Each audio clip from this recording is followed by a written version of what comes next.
Alors, Ouais, Mister from Indonesia. donc, qu'est-ce qui se passe? Qu'est-ce qui se Ouais, c'est passe? quelqu'un qui m'a appelé, quoi. C'est quelqu'un qui m'a appelé, voilà, il y a eu un appel, quoi. Un frère qui m'a appelé, c'est ce qui a fait que c'est pris, quoi. Ah bon, hein? C'est bien, non? C'est pas grave, mon ami. Alors, Ouais. on va continuer à discuter le français et l'anglais. No problem, no problem, no problem.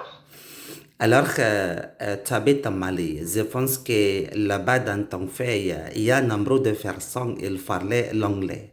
Alors, c'est-à-dire que c'est pas seulement le français, mais il y a beaucoup d'étudiants qui étudient l'anglais à l'école, à l'université. Oh non, seulement le français là-bas, mon ami. Faudrait-vous m'expliquer sur cela?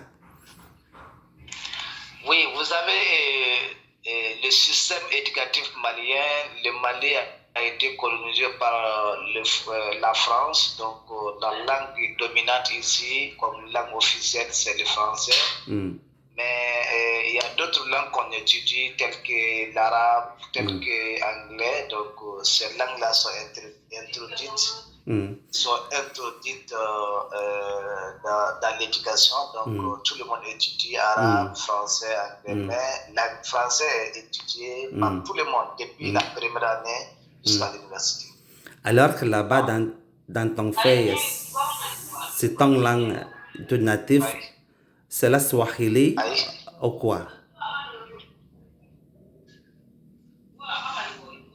Mon ami, qu'est-ce qui se passe?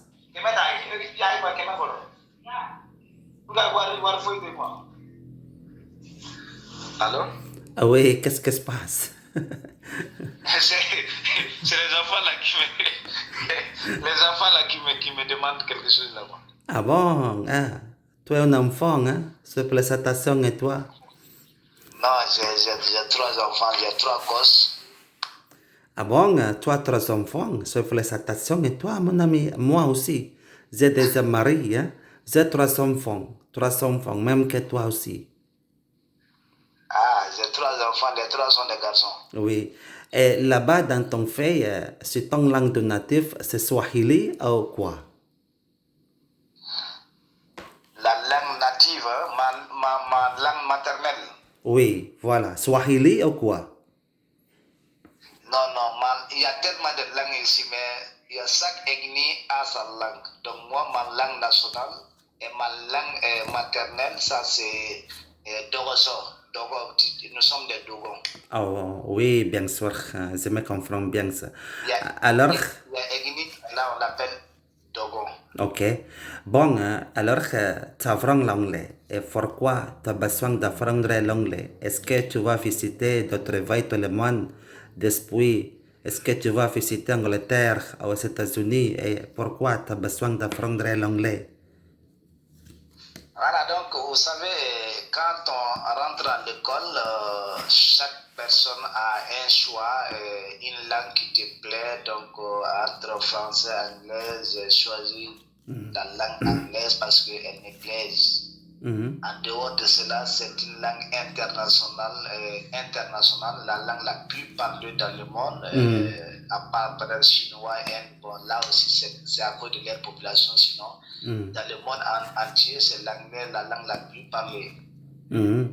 Oui, bien sûr, je pense que l'anglais c'est très important pour nous, hein. Tu as dit comme ça, l'anglais c'est une langue internationale. Mais c'est pas seulement l'anglais, le français, l'arabe aussi.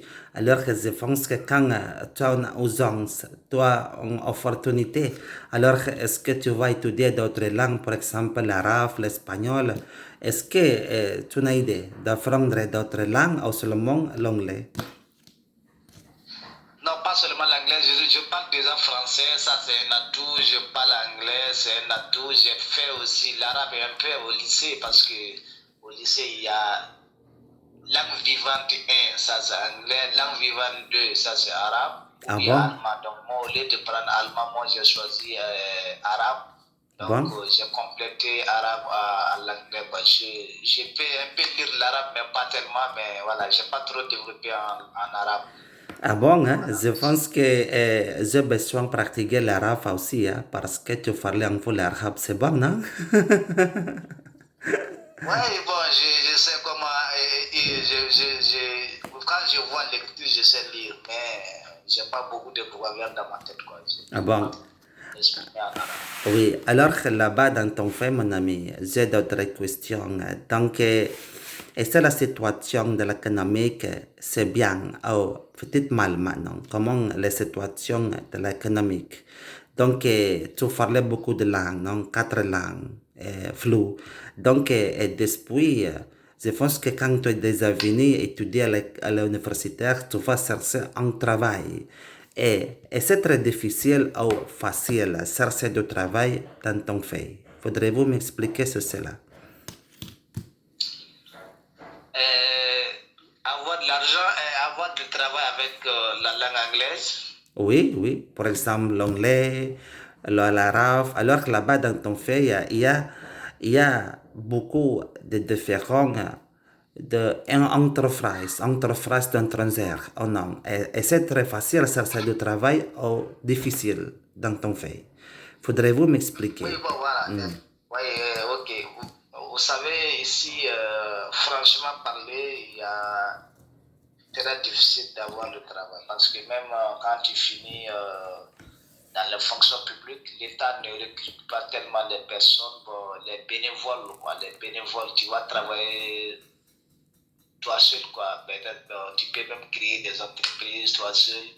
Il y a des terres quand même à cultiver, donc si tu as des projets, des entreprises, tu peux te débrouiller seul, mais dire que tu seras recruté dans la fonction publique ou bien dans l'armée, bon, voilà, souvent, surtout dans l'armée, tu peux être recruté, mais dans la fonction publique, c'est pas facile, les quotas sont très minimes, alors que les sortants sont beaucoup, sont nombreux, ils ont fini d'étudier, mais voilà, les quotas sont trop.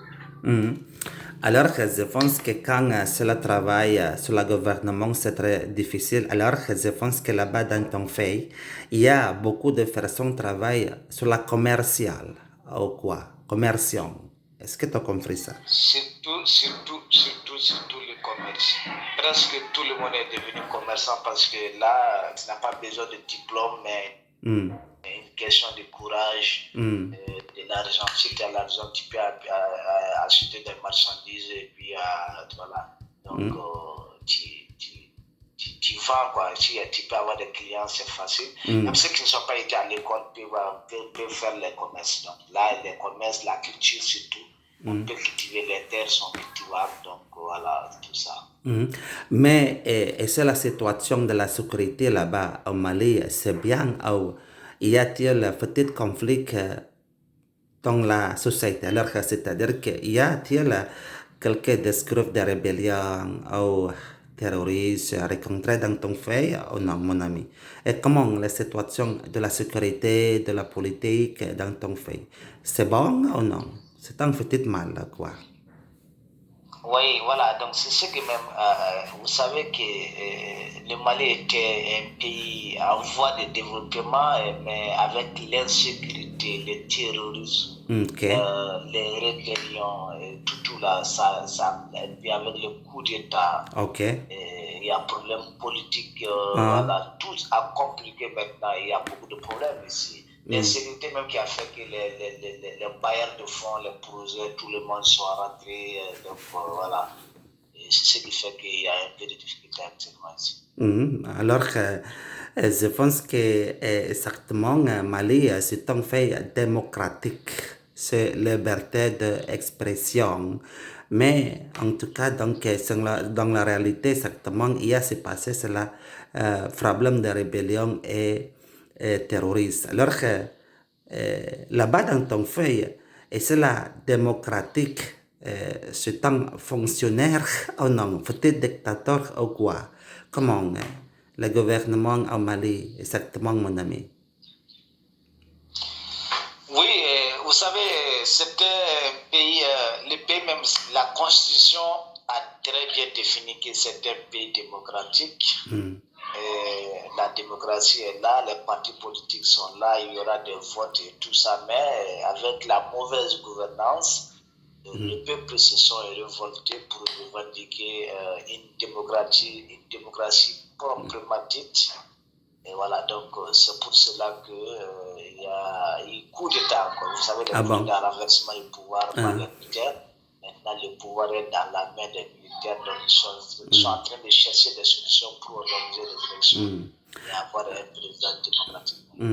Alors, c'est-à-dire que maintenant, c'est la nouvelle gouvernement du Mali, c'est la nouvelle du président.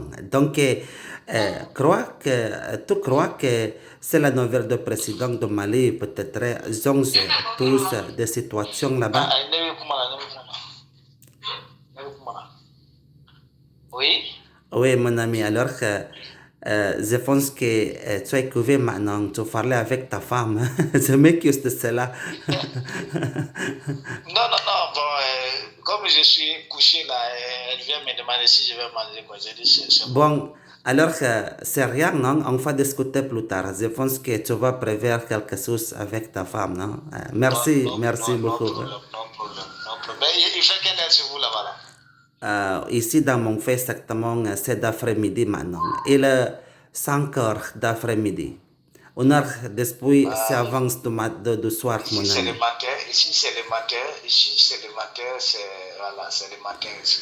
Oui, merci beaucoup, mon frère, pour partager avec moi. Merci beaucoup pour cette conversation Très de gentil, je français. suis très heureux. Et puis quand vous aurez le temps, on va en discuter, Inch'Allah. Il n'y a pas de problème. Inch'Allah, Mettez-vous merci. à l'aise. Merci, mon frère. Assalamu alaikum. Est-ce que vous comprenez ce que je parle? Quand je parle français, est-ce que vous les comprenez? Est-ce que c'est facile pour vous de comprendre mon français? Oui, tu parlais bien le français parce que c'est le français, c'est normal là-bas. Moi, rien. Ok. Merci bien. Merci. Bonne Merci. journée à vous de même. Assalamu alaikum, mon frère. Salam, Keifa, voilà, alaykoum salam. Moi, je ne parle pas bien arabe. Keifa, ça, c'est comment allez-vous, n'est-ce pas? Oui, à plus tard. Assalamu alaikum. Ok, shukran.